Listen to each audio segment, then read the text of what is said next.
A já bych vám na začátek řekl bezvadný for od České poště, ale nevím, jestli vám dojde. Tak řeknu jiný. No, letí čáp takhle nad Velkou Bíteší a v zobáku raneček a v tom 93letý dědek čumí dolů a říká, já už bych se na to vysral, podle mě jsme zabloudili. Jo. Kluk chodí takhle v kulturáku za holkou, která se mu líbí, na Silvestra, chtěl by si s ní zatančit a teď furt jí pronásleduje a bojí se jí oslovit, stydí se a holka zaběhne na dámský záchod, tak on stojí před těma dveřma a říká, tak až vyleze, tak já jí to řeknu. A co jí mám říct? Slečno, jak se jmenujete? Ježiš, to je blbý, tyva, to ne. Slečno, kde pracujete? Tyva, no to je ještě debilnější na Silvestra. Jak já jí řeknu, a teď se otevřou dveře, ona vylejzá ven a ona ní. Sralas?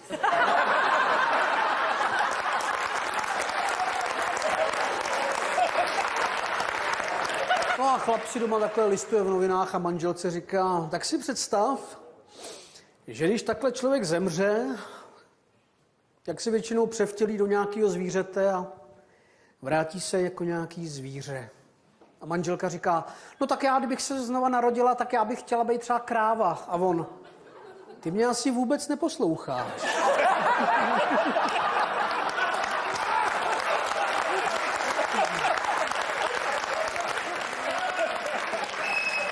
Pán se ožere na Silvestra, ale úplně na plech. A teď otevře oči a koukne pod sebe a vidí jenom bílý mraky, sedí na mraku a já jsem se uchlastal. Na Silvestra, no to je super, tyhle. Ježíš, mladej se takhle uchlastat, je trapný. A teď vidí, letí anděl a on mu říká, prosím tě, vrať mě zpátky. Já ještě nechci být mrtvý, jako víš co to. On říká, to já nerozhodnu, to musí šéf. Tak Pán Bůh koukne, co pak? No, já jsem se uchlastal, to je blbý, já chci zpátky. A on ne, jako Františka už tě zpátky vrátit nemůžu. Jako můžu tě vrátit jako nějaký zvíře, to ještě jo, ale jako Frantu ne. Ty vole, jako cokoliv, já nevím, si vyberte. No, tak slepice, jo, beru, jasně. Tak na zemi jako slepice, a teď jde po dvorku a čumí. Teď ho začne bolet břicho a přijde druhá slepice a to je vajíčko, zatláč. Tak zatlačí a vypadne z něj vajíčko a dobrý, ale během chvilky zase bolest a no tak už zatlačí a najednou si takhle někdo zaklepe, otevře oči, nad ním manželka. Vstávej ty dobytku, ožralej sereš do postele.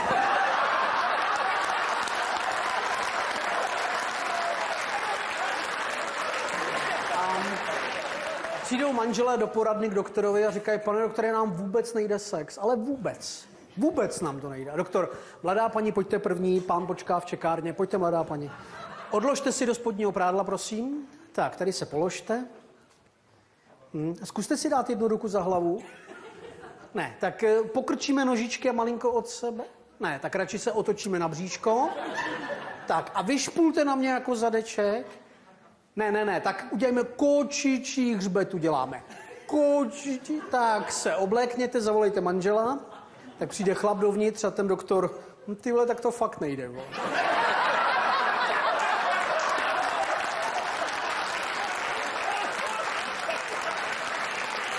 Baví si dva kamarádi, jeden říká, tyhle, ta moje stará, ta se po dítěti vyžrala, ale tak. Ty vole, to je koule, ty vole, já už na ní nemůžu ani koukat. A ten druhý říká, no tak tohle já neznám, protože my máme s Magdou 2 děti a i po těch 2 dětech má furt krásný, dlouhý, štíhlý kozy.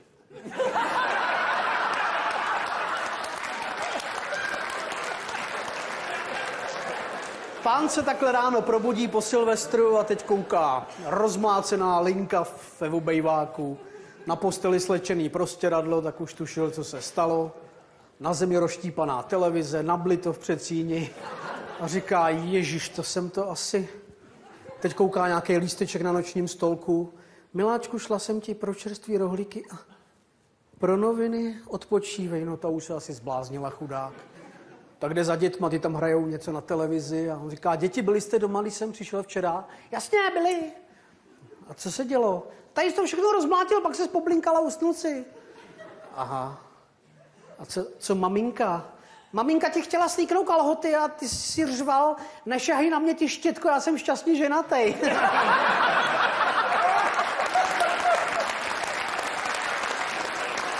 Hned po novém roce pán si dá závazek, že se sežene práci, tak se přihlásí do ČKD a teď ho tam provádí ten šéf v tom ČKD. A říká, no tak tadyhle to je pracoviště, tady dělají dámy na frézách a teď vidí ženská se tam vohne pro něco na zem a přiběhne frajer v monterkách, zvedne jí tu zástěru a ona, Láďa? A on, ne, Karel. Tak vyndá 100 z těch montérek a dá mu 100. A ten chlap čumí, co se děje, teď jdou dál, tady je soustružná, tam se soustružnice vohne, zase přiběhne jiný frajer a Pepik, jo, Pepik, tak chlap jí dá 100. A on říká, prosím vás, co to je tady? A on, no, aby ty zaměstnanci plnili plán, tak máme takovou formu, takové soutěže, prostě když ten chlap do ní, jo, tak když ta ženská ho pozná bez koukání, tak ten chlap jí dá 100, když ho nepozná, tak dá 100 ona jemu. Zítra nastupujete, můžete si taky zahrát. A on říká, ne, já si zahrát nebudu moc, protože moje žena tady dělá, ona jezdí na tom portálovém jeřábu a to by mě ze zhora viděla, to by byl průse. On říká, ne, zítra má volno, dneska vyhrála 1600. Zdeňku, co bys řekl tomu, takové vtipy o vinařích, o víně, ale máme tady taky kapelu ze Slovenska, tak ty umíš takové ty báječné bačovské. Co ty na to? Můžou být? No to je úplně nejlepší, protože o víně neznám ani jeden. Ne, taky samozřejmě, ale ty bačovský jsou lepší. A já nevím, jestli znáte, jak Bača říká svojí kamarádce, Terka, tak ti povím, teda, pěkná si takto, pěkné vlasy máš. To ti pristane také vlasy. Aj šaty máš pekné, naozaj. Vlasy, šaty, pekné. Aj topánky pekné, pekné. Pekná si, tak to ti to veľmi pristane. A ona, Bača, ty ma chceš jebať? Aj múdra si, aj múdra.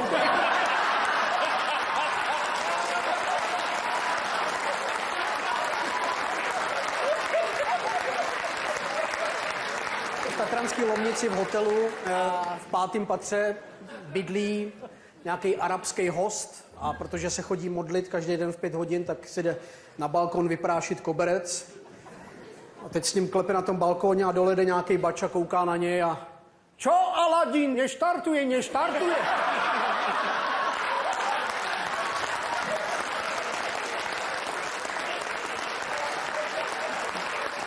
V nízkých Tatrách Bača visí za jednu ruku na 2 prstech a čte si knížku a přijde frér a dobrý den, Bača, my jsme z televize Markíza, vraj tu býva Bača, čo má také zvláštne schopnosti. A on, to bude pičovina.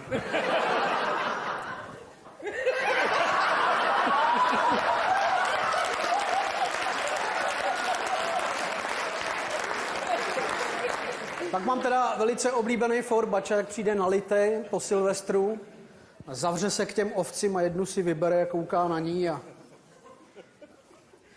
tak počúvaj moja. Ako si to želáš? Za A. Pomaličky, nežne aj s boskaním. Alebo za B. Tvrdo. Že sa ti tak nohy potknú aj do bezvedomia. A ta ovce se otočí a B.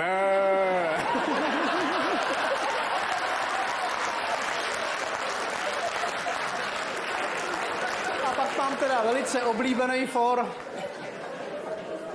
Je Silvestr a vrazej do sebe na chodbě 2 chlapy a pozeraj sa, ty hovedo. A ten druhý, já ťa poznám. A ten druhý, a já ťa poznám. Kde býváš? Já bývám v Trnave. Čo? Já bývám v Trnave. A na jaké ulici býváš? Já bývám Hviezdoslavová. Říká, já bývám Hviezdoslavová. Aké číslo? 8. To mám ti ujednúť. Já bývám 8. Aké patro? 2. Já to zabijem. Však já bývám na 2. A on tak pojď, tak ho chytne za ruku, teď se vláčej, oba se opírají, vyleze do toho 2. patra, tam se otevřou dveře a tam ženská. To nie je možné. Oco so synom a ozratý ako hoveda.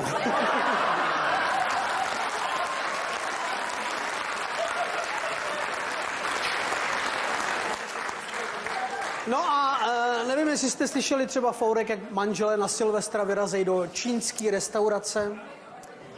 Teď si sednou a přijde ten číšník a ženská říká, prosím vás, co byste nám doporučil? On říká, máme tady všechno, máme tady kočičí nožičky, máme tady steak z pes za 150 korun, a potom máme mozek z opice za 150. A ona, Ježkovi oči. Dobře vybrala, dobře vybrala.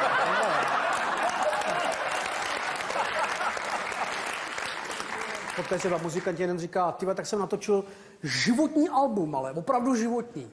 A kde? V New Yorku normálně jsem to točil, na Broadway. Potřeboval jsem dohrát nějaký dojebávky na kytaru, tak tam přivezli B.B. Kinga. No hraje to jako kráva. Říká, to ti gratuluju, ty vole, kolik jsi toho prodal? Všechno. Barák, auto, chalupu.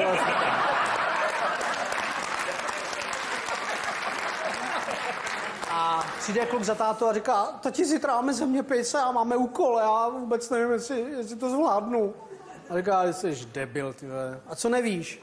Prý máme zjistit, co je dál od Prahy, jestli Brno nebo Měsíc. A on, ty seš debil, ty opravdu, pojď sem, ty magore, koukni se z okna. Co vidíš? Měsíc, vole, vidíš Brno?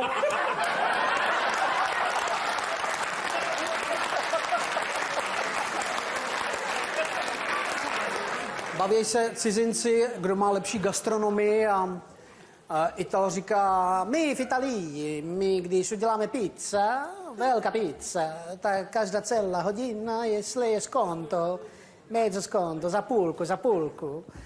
Angličan říká, ta naše gastronomie je asi lepší, protože máme u nás každý den happy hour a tam je šťastná hodinka, takže panáky jdou taky za půlku hodinu, takže to je, myslím, lepší. A Čech říká, u nás jsme na tom jako nejlíp, protože u nás si vybereš hospodu, jakou chceš, můžeš jít kraušům, kam chceš, to je úplně jedno, vybereš si jakoukoliv putiku, tam se ožereš, neplatíš nic, jo, žrádla, co chceš, nikde nic neplatíš, chceš si zašukat, jdeš, vrzneš si, v pohodě, nikde ani korunu neplatíš a to není možné, takové hospody nejsou. No já jsem to nezažil, ale ségra to takhle vyprávěla. No.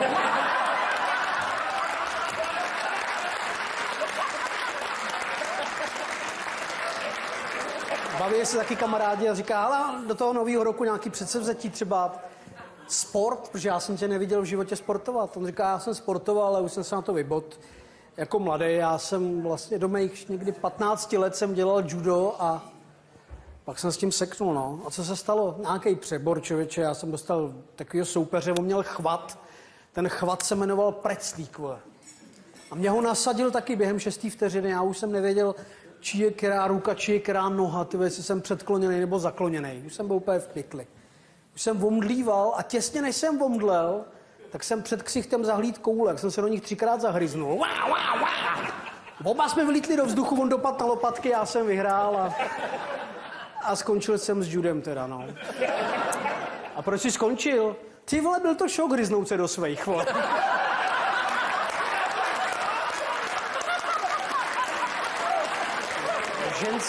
Ženská jak peskuje manžela na Štědrý den a říká, zase žereš, cipe, zase žereš. Celý den jen žereš. Neuvidíš zlaté prasátko, uvidíš piču, musíš počkat. A on říká, nemusím, já už uvidím.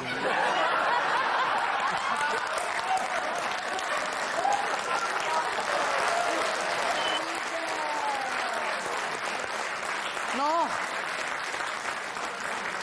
tak aby jsme nezapomněli taky na Severní Moravu, tak, že jo, tak táta, jak posílá z Prahy malou holčičku k dědovi do Ostravy pendolínem, přijde na nádraží a říká, tak a vystoupíš až v Ostravě, tam už bude čekat děda a moc se s ním nebav, protože oni v té Ostravě mluví sprostě a mají malou slovní zásobu. Vlak odjede, holčička přijede do Ostravy, skočí dědovi kolem krku a dědo, já tě tak ráda vidím. A táta říkal, že máte malou slovní zásobu a mluvíte sprostě. A děda, piču.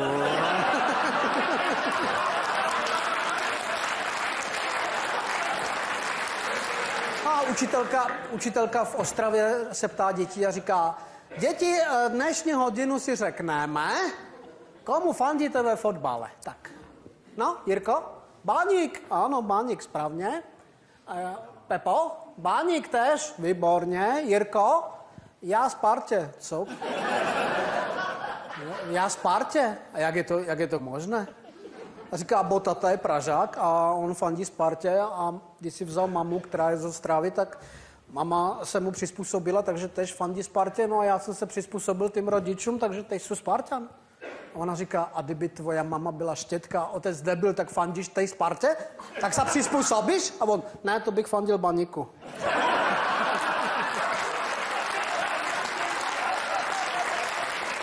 Pán, jak zaplatí manželce silikonový prsa, kouká na televizi, slyší klíče v zámku a no, tak pojď, ukáž. Koukne a to si děláš srandu? Ty oblíkni se, jedeme tam, odvezej do ty nemocnice, chytne toho primáře na chodbě a no doktore, to si děláš, vyhrň to, ukáž.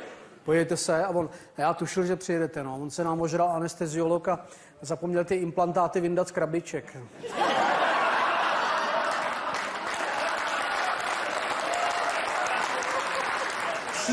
Tchýně vaří guláš a teď se jí otírá kocour kolem nohy a ona vždycky vypadni ty šmejde, ho nakopne a přijde zeťák z práce a ona říká, Vladimíre, uvařila jsem vám guláš. On říká, to jste hodná maminko a teď jí ten guláš, přijde kocour, otře se mu o nohu, tak vyndá kus masa, no, tu máš.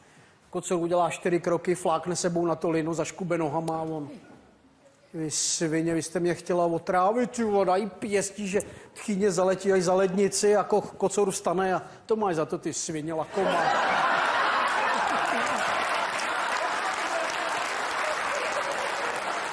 A v Praze jede holka v tramvaji a má tričko bez rukávu, drží se tý tyče a není vyholená pod paždí, tady takovýhle drn. A nastoupí děda se silnýma brejlema, takhle jí zčekuje očima. Hele ty baletko, dej tu nohu dolů a chyť se normálně, jo.